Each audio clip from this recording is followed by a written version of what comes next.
आजच आदर्श live news चॅनलला subscribe करा आणि बेल आयकॉन अवश्य दाबा।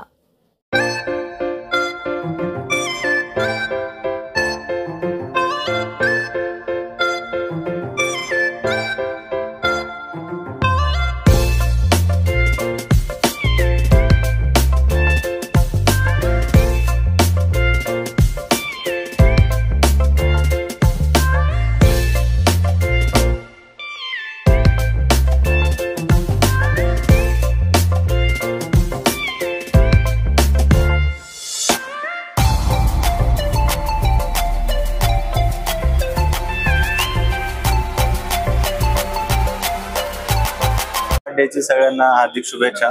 या वर्षीचा थीम आहे डोंट मिस अ बीट। त्याचा अर्थ असा आहे की 3 गोष्टींची सगळ्यांनी हृदयाच्या बाबतीत काळजी घ्यायची आहे। एक आहे हृदयाच्या लक्षणांबद्दल जागरूक राहायचं आहे, छातीत दुखणे, दम लागणे किंवा अस्वस्थ वाटणे, घाम येणे। दुसरं आहे early detection, regular screening, experts कडून रेग्युलर चेकअप करायला पाहिजे। ॲज अर्ली ॲज 20s पासून हार्ट स्क्रीनिंग करायला पाहिजे, स्पेशली जेव्हा फॅमिली हिस्ट्री असते। आणि त्याच्यामध्ये नो युअर नंबर्स नावाचं एक कन्सेप्ट आहे, ज्याच्यामध्ये इन जनरल अवेअरनेस पाहिजे की ब्लड प्रेशर आपलं 130-80च्या खाली पाहिजे, आपलं वेट आयडियल पाहिजे, बॉडी मास इंडेक्स 24-23च्या खाली, तुमचं जे HbA1c जे डायबिटीज दाखवतं त्याचं रेग्युलर स्क्रीनिंग व्हायला पाहिजे आणि ते 5.7च्या खाली पाहिजे, म्हणजे तुम्ही non diabetic. 5.7 to 6.4 is pre diabetic आणि गुड, चांगली बाब आहे की ते रिव्हर्स होऊ शकतं नॉन डायबिटिकमध्ये। तुमचं इन जनरल तुम्हाला काही रिस्क फॅक्टर नसेल तर तुमचं कोलेस्ट्रॉल, LDL कोलेस्ट्रॉल ज्याला आपण बॅड कोलेस्ट्रॉल म्हणतो, ते 100च्या खाली असेल पाहिजे। So knowing your numbers. आणि मग प्रिव्हेन्शनमध्ये आपण सगळे जसं बोललो, आहार आहे सगळ्यात महत्त्वाचा, साल्ट, मीठ आणि शुगर कमी ठेवणे, व्हेजिटेबल्स फ्रूट्सवर जास्त भर देणे। दुसरं आहे रेग्युलर व्यायाम, नियमित व्यायाम करणे। तिसरं आहे व्यवस्थिशीर झोप घेणे। चौथं आहे व्यसनांपासून दूर राहणे आणि स्ट्रेस मॅनेज करणे। ह्या सगळ्या गोष्टी आहेत ज्या डोंट मिस अ बीटच्या दृष्टीने महत्त्वाच्या आहेत।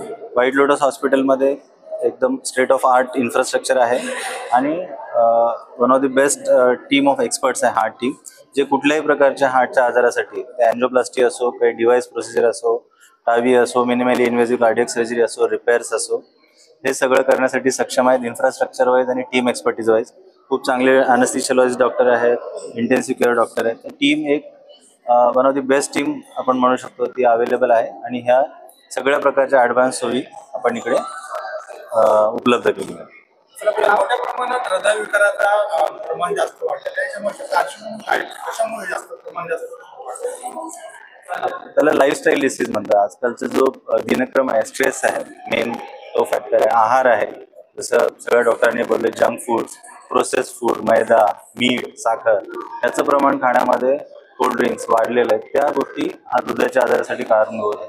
व्यसन आहे, स्ट्रेस आहे, झोपेची कमतरता आहे, ह्या सगळ्या गोष्टी मेन कारण आहेत। त्याच्या व्यतिरिक्त काही फॅमिली हिस्ट्रीज असतात आणि आपलं रेग्युलर स्क्रीनिंग न केल्यामुळे पण आपण असं गृहीत धरतो की माझं हृदय चांगलं आहे, तर त्याची पण एक गरज आहे, ज्या ह्या वर्ल्ड हार्ट डे निमित्त ते आपण सगळ्यांसमोर न्यायला पाहिजे की regular screening bye experts.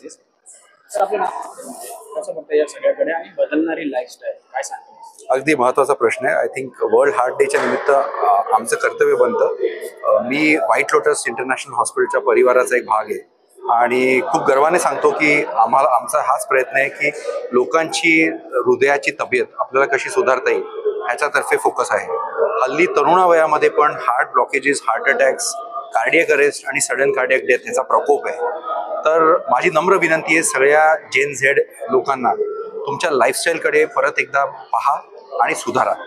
Process foods, बाहेर हॉटेलमध्ये खाणं, व्यसनं, तंबाखू, ड्रिंक्स, झोप 6 ते 8 तास घेणं, तंबाखू आणि ड्रिंक्सकडे न बघणं आणि जर सवयी असतील त्यांना ताबडतोब थांबवणं, एस्पेशली तंबाखू, हे फार फार फार महत्त्वाचं आहे।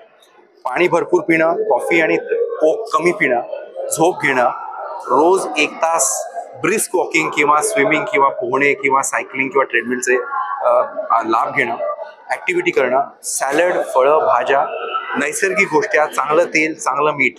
I think this is a की टू लॉंग लाईफ। तुम्हाला जर 100 वर्षाचं टार्गेट असेल जगण्याचं, जशी तुमचे आज टार्गेट्स आहेत, पैशाची टार्गेट्स आहेत, ह्याची टार्गेट्स आहेत, त्याची टार्गेट्स आहेत, तसं माझ्या मते सगळ्यात माझं महत्त्वाचं टार्गेट इज 100 वर्ष जगणं। तर ह्या सगळ्या गोष्टी अत्यंत महत्त्वाच्या आहेत तुम्हाला जर ते टार्गेट तुम्हाला अचीव करायचं असेल. सगळ्या पेरेंट्सना कळकळीची विनंती आहे, मुलांना तुम्ही तसं मोटिवेट करा. नुसते फोन देऊन त्यांना कोक आणि बर्गर समोर न ठेवता त्यांना चालायचं हे करा, चालायचं त्यांना प्रोत्साहन देणं आणि ह्या सगळ्या गोष्टींपासून लांब राहा. बर्थडे सेलिब्रेट करायचे तर एक ओट्सचं सॅलड वगैरे असं खाऊ घाला, ना की केक आणि वेफर्स, जे हल्ली आपल्या एक सोसायटीत नॉर्म झालं.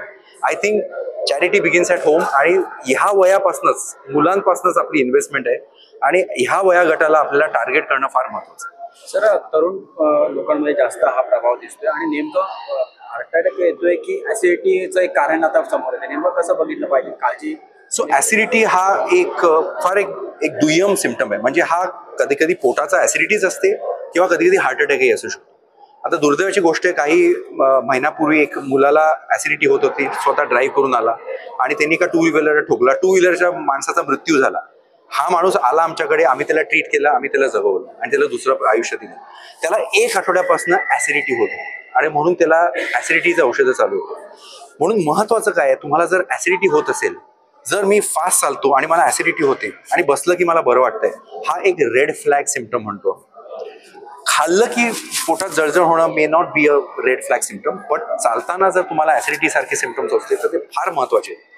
नियरेस्ट किंवा जवळच्या हॉस्पिटलमध्ये जा, कार्डिओलॉजिस्टशी, तुमच्या कार्डिओलॉजिस्टशी तुम्ही कन्सल्ट करा, रेक्विजिट टेस्ट करून घ्या, इन्व्हेस्टिगेट करा, तुमचं कोलेस्ट्रॉल बघा, शुगर बघा, तुम्ही काय काय चुकीचे पद्धतीने तुमचं आयुष्य तुम्ही जगताय ह्याच्याकडे परत तुम्ही रिलुक म्हणजे परत पाहणी करा आणि ते रेक्टिफाय करायचा प्रयत्न करा. सो कळकळीची विनंती आहे की ॲसिडिटीचं सिम्पटम ह्याला दुर्लक्ष न करता त्याचं नेमकं काय निदान निघतंय हे तुम्हाला इन्व्हेस्टिगेट करणं फार महत्त्वाचं. आपल्या प्रॅक्टिसमध्ये सर किती वयोगटाचे लोक जे तुम्हाला वाटतं की तरुणांना ही जास्त लागण आहे? म्हणजे आता सगळं करंट सिनारिओ बघून मला असं वाटतंय 18 वर्षाच्या वर सगळ्या मुलांना, लोकांना आपल्याला स्क्रीन करणं. Every adult should be screen with cholesterol, HbA1c आणि काही टेस्ट आहेत, HSCRP, लायपोप्रोटीन स्मॉल आहे, लिपिड प्रोफाईल, ApoB. हे AI आणि आमच्या एक्सपिरियन्स सांगतं की ह्या आम्ही टेस्ट करून we can predict heart health today and for the future. So अत्यंत महत्त्वाचं आहे की हे सगळं प्लस 2D एको, स्ट्रक्चरली हार्ट कसं माझं पंपिंग करतंय, TMT पळालो की माझा काय सिच्युएशन आहे हार्टची, या बेसिक सगळ्या टेस्ट, ECG वगैरे, they are all very complimentary test. So blood test, ECG, 2D echo आणि TMT आय थिंक गरजेचं आहे प्रत्येकाला एक स्क्रीनिंग टेस्ट म्हणून करा. तुमचं नाव? आपलं सर नाव आहे?